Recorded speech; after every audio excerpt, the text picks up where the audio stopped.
Okay, I see a lot of conversation and debate about catch cans and if they're needed or not needed. I'll probably cover that at the end on what I think as far as needed or not needed. But one thing I don't think is needed is the $300-400 catch cans that I see sold by so many different places, and it's such a hustle. I'm going to show you how I did a dual catch can setup with everything included for under 130 bucks. All right, so where we're going, let's discuss the parts. The dual catch cans. One on the left is for the dirty side, one on the right is for clean side. The catch cans were $30 a piece, so we're $60 for right there. Allow me to explain this small glitch in the matrix. As I was servicing the AC system of the truck following the on-3 install, where you have to replace the low side line on the passenger side of the vehicle. And another kind of goofy thing with this on-3 kit, from changing that line and having to recharge the AC. You won't do it with filters on. Trust me. You need a little space here. All right, it's looking good. 2 cans, 1 more to go. Pressures look great. While perusing, I run across a post in an F150 group of someone who had just installed a $400 or so catch can on his otherwise stock 5.0. Not only was the can outrageously priced, one of the 3 or 4 letter name companies, but it's a stock 5.0. Unless he has serious blow-by, there should be no need for a catch can. But anyhow, that prompted me to shoot the video, which I did on the fly.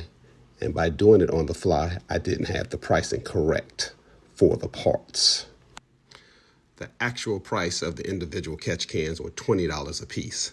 So that would make me $10 high per catch can, which would make this, well, the cost I mentioned of $130 being $20 too high. So going forward, $110 is the number. Now, the second most expensive part in the system would be this check valve, which is right there, which is very important, especially on a boosted vehicle, and I'll get to that in a second.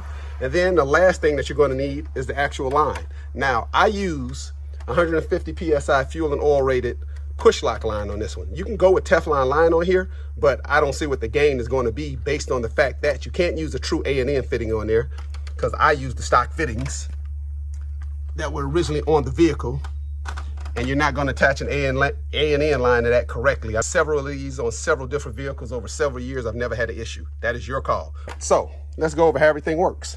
Starting on the dirty side, as you can see right there, we have, coming out the valve cover, that's the PCV valve case. Now, you need to take that off. It just twists. You twist it, if you were facing this way, just twist it to your right. If you were facing towards the driver's side, you twist it to your left and pull it out. Once you pull it out, inside there, there's actually a PCV. Pull the PCV out and you're good to go. From that, push it back. That hose, now I take it, well, not that hose, but that connection, I actually take it, attach it to the 5/8. The 5/8 runs across there along the bottom right there, comes in to the catch can on the right side. That's the inside. And then the out, it goes, again, another 5/8 of an inch, or -10, however you want to look at it, to a -10 fitting, which goes into the check valve. As you can see, the arrow for the check valve faces towards the intake. I guess I'll take a second to explain why that's important. On a boosted vehicle, such as this, you want, at idle situations, you want it to draw from the vacuums, draw vacuum from there. Under boost, you do not want it pushing from the lower intake into the catch can, because again, you're already trying to pull it out of the valve cover over to the catch can. All right, so we're gonna go from there. It's gonna vent back in to the intake. So now we take it from the catch can back in under vacuum into the intake. And again, it's only going to go under vacuum. It's the only time we're going to be feeding it back into the intake, which is the purpose of the check valve. It only lets it go back into the intake when there's vacuum. So the vacuum pulls it open, but under boost, which will be pushing back towards the catch can, it won't be able to go into the catch can. You'll be feeding your catch can from your dirty side of your valve cover to that one. Now let's discuss the clean side. Clean side, the same idea.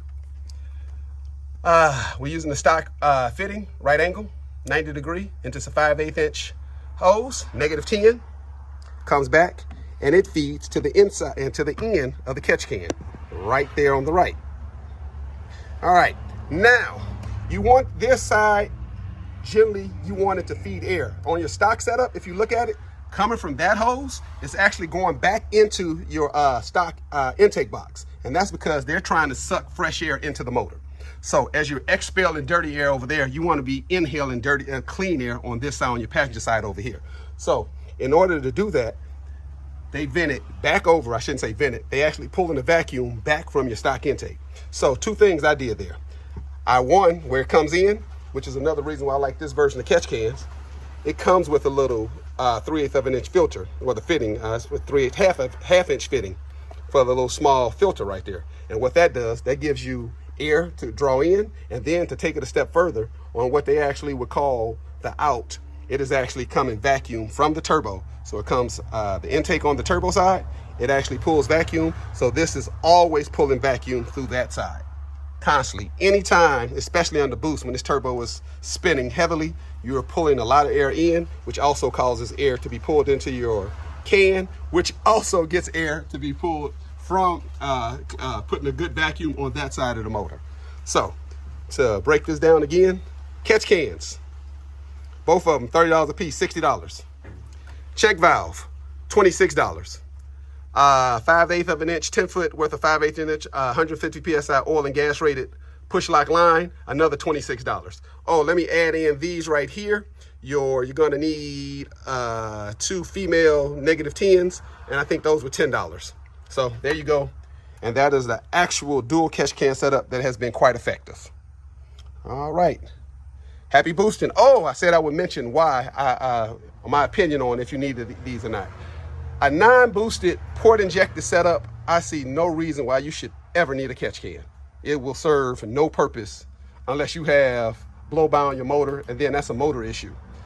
Boosted of some sort, you tend to pressurize the crankcase a little bit more than what the stock PCV valve can evacuate. So at that point, yes, I would say put a catch can on it. Though, in the F150's case, it is direct injected and port injected. So it shouldn't get as dirty as if it was just direct injected by itself. But do with that what you will. If I did not have boost, I would not have catch cans. That's for me.